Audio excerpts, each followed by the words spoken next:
Hello guys, welcome back to my channel. I hope you are doing well. जैसे कि आपको पता है एसबीआई पीओ मेंस स्ट्रेटेजी की ये वीडियो होने वाली है और ये पार्ट 2 है। पार्ट 1 में मैंने मैथ्स की स्ट्रेटेजी बताई थी कि आप मैथ्स कैसे फॉलो कर सकते हो और मैंने कैसे मैथ्स में अच्छे स्कोर किए हैं प्री में भी एंड मेंस में भी। तो आप वही स्ट्रेटेजी फॉलो करके मेंस में भी अच्छे मार्क्स ला सकते हो। तो पार्ट 1 में मैंने मैथ्स के बारे में बताया था और पार्ट 2 में यानी आज की वीडियो में मैं आपको रीजनिंग के बारे में बताने जा रही हूँ कि रीजनिंग में कौन कौन से टॉपिक करने वाले हैं। क्योंकि कुछ स्टूडेंट को ना पता ही नहीं होता कि कौन कौन से टॉपिक हमें मेंस में करने हैं या फिर कौन से डुएबल हैं और कौन से क्वेश्चन को हमें अप्रोच करना चाहिए। तो इस वीडियो में आपको बताऊंगी कि डुएबल क्वेश्चन कौन से हैं और हमें कौन से क्वेश्चन को पहले अप्रोच करना चाहिए या फिर कौन से क्वेश्चन को स्किप करके बाद के लिए छोड़ देना चाहिए। तो करते हैं वीडियो स्टार्ट। अगर मैं रीजनिंग की बात करूं तो इसमें क्या है, 40 क्वेश्चन होंगे और 50 मार्क्स के होंगे। तो इसमें देखो, सबसे पहले जो इम्पोर्टेंट टॉपिक है आपको पता ही है, पजल है। पजल तो आएगी आएगी, इजी भी आएगी। इजी का मतलब है जो डुएबल है, आप इसको 8 से 10 मिनट में कर पाओगे। और जो हार्ड है, जो कि स्किप करने वाली होती है, मतलब हम नहीं कर पाते हैं, अगर उसे 20 मिनट भी दे दे तो हमें जज करना होता है कि कौन सी डुएबल है और कौन सी हार्ड है। देखो, पजल सबको पता है, मेंस में पजल आती है। नेक्स्ट जो टॉपिक है जो कि मेंस में आता है वो डाटा सफिशिएंसी है। डाटा सफिशिएंसी मतलब एक यहाँ पे दिया होगा डाटा, सेकंड यहाँ पे दिया होगा डाटा, और आपको आंसर में पूछा होगा, ऑप्शन दिए होंगे कि क्या फर्स्ट ऑप्शन जो है वो सफिशिएंट है आंसर देने के लिए या फिर सेकंड जो है स्टेटमेंट वो सफिशिएंट है आंसर देने के लिए। इस टाइप का जो डाटा सफिशिएंसी के क्वेश्चन है वो आएंगे। नेक्स्ट टॉपिक जो है एडवांस डायरेक्शन एंड डिस्टेंस, यानी क्या होगा, नॉर्मल प्री में तो आपका दिया होगा कि ए नॉर्थ गया फिर राइट मुड़ा फिर लेफ्ट ऐसे करके, बट जो मेंस में होगा वो इनडायरेक्ट क्वेश्चन होगा। इतना इजी तो नहीं होने वाला है। उसमें क्या आ जाएगा, like A and B means A is west to B, इस टाइप का करके आएगा।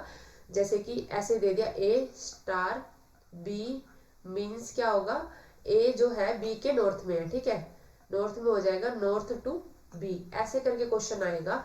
तो इन क्वेश्चन की आपको अच्छे से प्रैक्टिस करनी है, तभी आप कर पाओगे। और ये क्वेश्चन ना डुएबल होता है, मतलब आप इन क्वेश्चन को अगर टाइम दो और जज करो कि क्वेश्चन कर सकते हैं या नहीं कर सकते, तो आप 8 से 10 मिनट में ये क्वेश्चन कर सकते हो। 5 क्वेश्चन जो इसके आते हैं वो आप कर जाओगे अगर एग्जाम में ये क्वेश्चन आता है।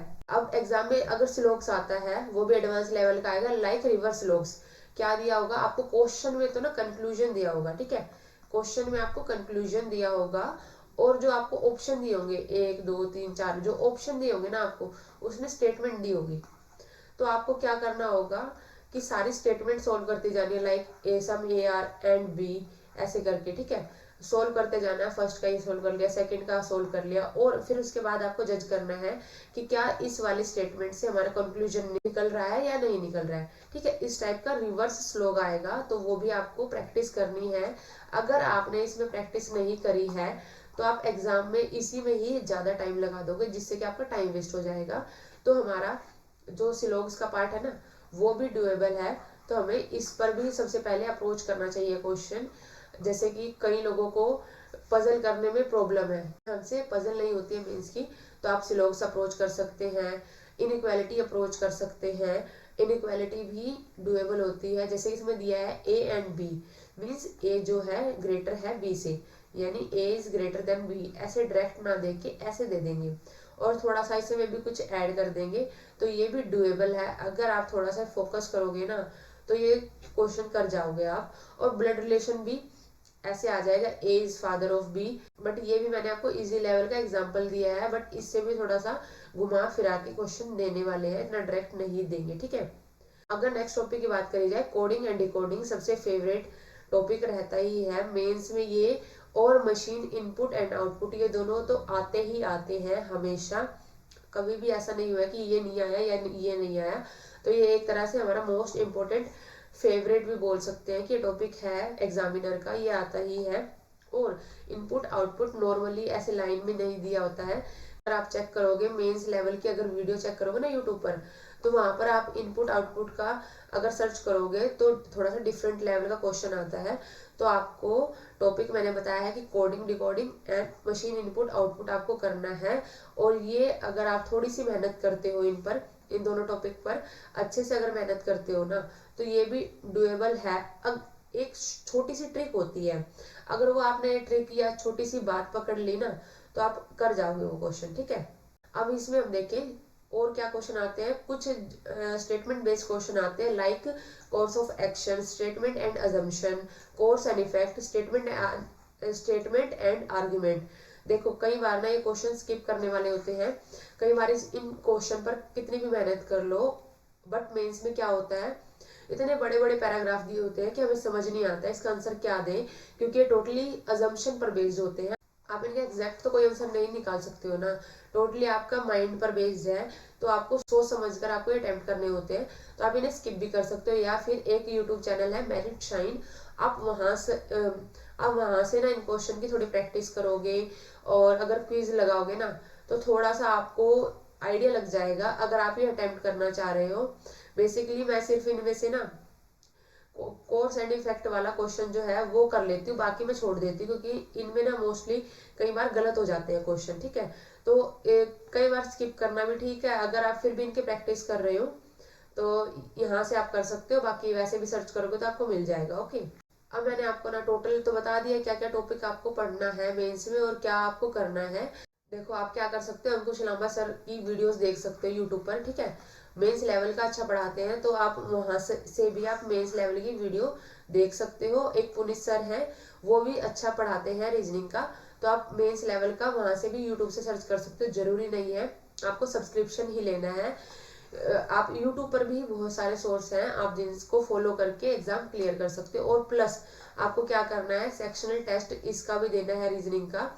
अगर आप रीजनिंग में सेक्शनल टेस्ट देते हो तो देखो पर्टिकुलर कुछ टॉपिक होते हैं जो आपको स्ट्रॉन्ग होते हैं, और कुछ टॉपिक ऐसे होते हैं जो हमसे नहीं बन पाते हैं, तो क्विज दोगे और डेली अगर आप सेक्शनल लगा रहे हो ना तो श्योर है आपकी रीजनिंग धीरे धीरे अच्छी हो जाएगी।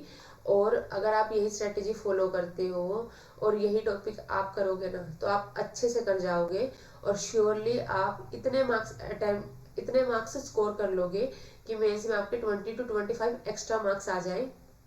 मैंने आपको प्रॉपर स्ट्रेटेजी बता दी है आपको कैसे करना है। डेली की आप टू डू लिस्ट करोगे, और एटलीस्ट आपको 8 से 10 पजल लगानी ही होंगी, पजल स्किप नहीं कर सकते हैं। कभी आप माइंड में सोच रहे हो कि मैम पजल स्किप कर देते हैं और बाकी का जो आपने बताया वो कर देते हैं, देखो पजल भी एक इम्पोर्टेंट रोल प्ले करती है। आप सारी पजल मत करो, बट मान लो एग्जाम में 5 पजल आ गया, बट आपको 2 तो करनी पड़ेगी ना। ऐसा तो है नहीं कि आप सारी स्किप कर दो, सारी स्किप करने से आप मार्क्स स्कोर नहीं कर पाओगे, तो आपको 2 से 3 पजल अटेम्प्ट करनी ही पड़ेंगी। उसके लिए आपको क्या करना है, डेली की एटलीस्ट 8 से 10 पजल आप सोल्व करोगे। अब आपको देखना है आप टाइम कैसे निकालोगे, मैथ के लिए भी निकालना है, जीए के लिए भी निकालना है और रीजनिंग के लिए भी निकालना है। और अपना टाइम जो पढ़ने का है थोड़ा सा बढ़ा दो। प्री का एग्जाम नहीं है, ये मेंस का एग्जाम है, और आपको अगर इस साल जॉब लेनी है तो आपको पढ़ना होगा और डेडिकेटेड होके पढ़ना होगा। देखो 1 महीना पूरा गायब हो जाओ मोबाइल से, अपना सारा सोशल मीडिया जो ऐप है सबसे आप दूर हो जाओ, और सिर्फ फोकस करो। ये नहीं है कि आप यूट्यूब पर वीडियो सर्च करने बैठे हो और यूट्यूब में जो पढ़ने बैठे हो उसको छोड़ के बाकी सारी वीडियोस देखने लग गए हो। आपको इन चीजों से बचना है, ये डिस्ट्रैक्शन है। जो बच्चे सिलेक्शन लेते हैं वो इन डिस्ट्रैक्शन से बच जाते हैं, इसलिए वो सिलेक्शन ले पाते हैं। अगर आप भी चाहते हो कि आप सिलेक्शन लो तो प्लीज कुछ टाइम के लिए सोशल मीडिया से दूर रहो, अच्छे से पढ़ाई करो। डेली की आपको टू डू लिस्ट बना के चलनी है कि मुझे इतनी पजल करनी है, प्लस आपको मिसलेनियस क्वेश्चन जो होंगे डायरेक्शन डिस्टेंस के, सिलोग्स, ब्लड रिलेशन, ये क्वेश्चन भी आपको करने होंगे, और आप यूट्यूब से अच्छे से मेंस का कर सकते हो।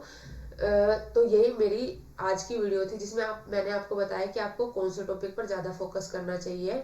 अगर आपको ये वीडियो अच्छी लगी है तो please like this video, subscribe my channel. मिलते हैं अगली वीडियो में, तब तक के लिए टेक केयर, बाय बाय।